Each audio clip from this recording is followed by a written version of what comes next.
네, 여러분 안녕하세요. 김재 목사입니다. 오늘도 역시 우리 말씀 묵상 같이 보도록 하겠습니다. 오늘 말씀은 누가복음 2장 1절에서 7절 말씀입니다. 누가복음 1장 2장 1절에서 7절 말씀. 우리 말씀 먼저 보도록 하겠습니다. 그때 아우구스투스 황제가 칙령을 내려 온 세계가 호적 등록을 하게 되었는데, 이 첫 번째 호적 등록은 구레느냐가 시리아의 총독이 있을 때 시행한 것이다. 모든 사람이 호적 등록을 하러 저마다 자기 고향으로 갔다. 요셉은 다윗 가문의 자손이므로 갈릴리의 나사렛 동네에서 유대에 있는 베들레헴이라는 다윗의 동네로 자기의 약혼자인 마리아와 함께 등록하러 올라갔다. 그때 마리아는 임신 중이었는데 그들이 거기에 머물러 있는 동안에 마리아가 해산하는 날이 되었다. 마리아가 첫 아들을 낳아서 포대기에 싸서 구유에 눕혀두었다. 여간에는 그들이 들어갈 방이 없었기 때문이다. 아멘. 네, 사랑하는 여러분, 오늘 말씀은 우리가 지난 주일에 봤던 그런 예수님의 태어나시는 모습, 실제적인 그 모습 안에 있는 그런 다양한 일들에 대한 말씀이 나타나 있는 그런 말씀을 할 수 있겠습니다. 나머지 잠깐 볼까요? 말씀 끝편에 알만한 말을 넣어 말씀을 완성하세요. 요셉은 다윗 가문의 띠이므로 띠의 띠 동네에서 유대에 있는 띠라는 다윗의 동네로 자기의 약혼자인 마리아와 함께 띠하러 올라갔다. 네. 오늘 말씀 4절과 5절 말씀이네요. 4절과 5절 말씀. 요셉은 다윗 가문의 자손이므로 갈릴리의 나사렛 동네에서 유대에 있는 베들레헴이라는 다윗의 동네로 자기의 약혼자인 마리아와 함께 등록하러 올라갔다. 그 말씀 4절과 5절 말씀. 요셉은 다윗 가문의 자손이라고 말하고 있습니다. 그렇다면 예수님은 어디 가문인 것일까요? 네, 다윗 가문이죠. 다윗 가문, 요셉이 다윗 가문이니 예수님도 다윗 가문이죠. 요셉이 다윗 가문이니 예수님이 다윗 가문이다 라고 이야기하는 것은 단편적인 모습만 그렇고요. 우리가 족보에서 보았듯이 요셉도 다윗 가문이고 마리아 역시 다윗 가문인 것을 볼 수 있습니다. 예수님은 다윗의 가문입니다. 네, 사랑하는 여러분, 오늘 말씀은 이제 예수님께서 태어나실 당시에 나라 안으로 어떤 일이 있었는지, 그래서 예수님께서 그런 과정 가운데 어떻게 태어나셨는지에 대한 말씀이 나타나 있는 말씀을 알 수 있겠습니다. 그 아우구스투스 황제가 칙령을 내려서 온 세계가 호적을 등록하게 되었습니다. 이게 호적을 등록해야 누가 어디서 살고 있는지 알아야 나라가 세금을 확실하게 낼 수 있습니다. 그러니까 나라고 하는 사람이 어디에 살고 있는지 나라가 알아야, 그래야 나에게 온전한 세금을 부여할 수 있습니다. 내가 어디 사는지도 모르고 살고 있는지조차 모른다면 세금을 부여할 수가 없죠. 제가 어디 있는지도 모르니까 어떻게 세금을 부여할 수 있겠어요? 세금을 부여 못합니다. 그래서 나라 차원에서 모든 사람들에게 세금을 잘 부여하기 위해서 호적을 다 등록하게 합니다. 내가 누구누구이다라고 하는 그 호적을 다 등록하게 합니다. 그래야 나라의 차원에서 세금을 온전하게 거둘 수 있기 때문인 거죠. 근데 이게 나라 전산 처리가 확실하지 않으니까 모든 사람마다 자신의 출신 지역으로 가야 했던 거예요.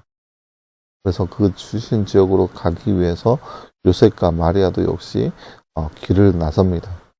자신의 집을 떠나서 이제 고향 땅으로 가게 되는 거죠. 고향 땅이 어디냐? 유대에 있는 베들레헴이라는 동네입니다. 유대 땅 베들레헴 동네에 가서 이제 호적을 등록하기 위해 마리아와 요셉이 가게 되었습니다. 그곳 땅 가운데서 이제 마리아는 임신 후반기, 출산 직후인 상황인 거죠.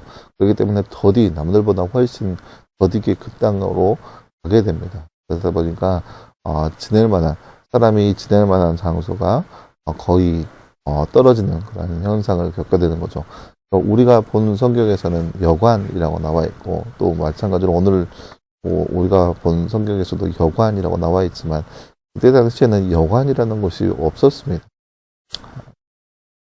번역이 되었기 때문에 여관이라고 나와 있지만 그 시대 당시에 여관이라는 것이 있었을까요? 전혀 없었죠. 그래서 여관이라기보다는 사람이 지낼 만한 공간이라고 보는 것이 훨씬 나을 겁니다. 각 집마다 사람이 거할 수 있는 공간을 말하는 건데 모든 사람들이 다 호적을 등록하기 위해서 타지에서 여러 지역에서 흩어져 살고 있는 사람들이 각기 자신의 집에 찾아가서 자신의 고향 땅에 가서 호적을 등록해야 되기 때문에 사람들이 다 난리가 난 거죠. 다 수많은 사람들이 다 고향 땅으로 간 거죠. 마치 우리가 명절에 우리나라의 명절에 민족의 대이동이 보였는 그 모습처럼 모든 사람들이 그렇게 호적을 등록하기 위해서 각기 자신의 고향으로 향하게 된 거죠. 그러면 어때요? 우리나라 명절 때도 보면은 막 복잡하고 이루 말로 표현할 수 없잖아요. 사람들이 막 붐비고 고향 땅에도 시골이라 할지라도 사람이 막 많아지고 왁자지껄하는 그런 모습들 보이잖아요. 그런 모습이 마찬가지로 이 시대 당시에 펼쳐진 베들레헴에도 일어나고 있다는 거죠. 사람들이 다른 지역에 타국에 지내고 있지만 호적을 등록하기 위해서 여러 사람들이 모여 있는 그런 상황. 그러다 보니까 마리아는 그 해산이 임박한 상황에서 더디 갈 수밖에 없었고 그러다 보니까 지낼 만한 곳이 없게 되었습니다. 그래서 어떻게 하겠어요? 어쩔 수 없이 마국간에서 하룻밤 지내야 하는 상황에 놓이게 되었습니다. 그리고 그날 밤 아들을 낳았는데 그 아들을 포대기에 싸서 구유에 눕혔다라고 표현하고 있습니다. 말이 포대기지 우리가 주일날 봤던 것처럼 그냥 누더기입니다. 누더기 천에다가 아이를 싸놓고 구유에 말에 사료를 주는 그런 통에다가 아이를 눕히게 됩니다. 이것이 바로 예수님께서 태어나신 그 일련의 모습 하나 있는 그런 말씀이라 할 수 있겠습니다. 여러분 오늘 말씀을 통하여서 이렇게 예수님께서 낮아지는 모습으로 겸손하게 이 땅 가운데 오셨습니다. 이 모든 사람들에게 이 땅에 살고 있는 모든 사람들에게 구원의 적용을 위해서 예수님께서는 이렇게 낮고 낮은 모습으로 오셨습니다. 그 사실을 우리가 기억하면서 예수님을 위해서 더욱더 우리의 구원을 위해서 예수님을 찾고 찾는 삶, 예수님의 나심을 더욱더 축하할 수 있는 삶, 우리를 위해서 이 땅 가운데 오신 예수님을 기억하고 그 예수님 앞에 경배할 수 있는 삶, 그런 거룩한 삶이 바로 우리의 삶이 되기를 간절히 소망합니다. 이제 기도하겠습니다.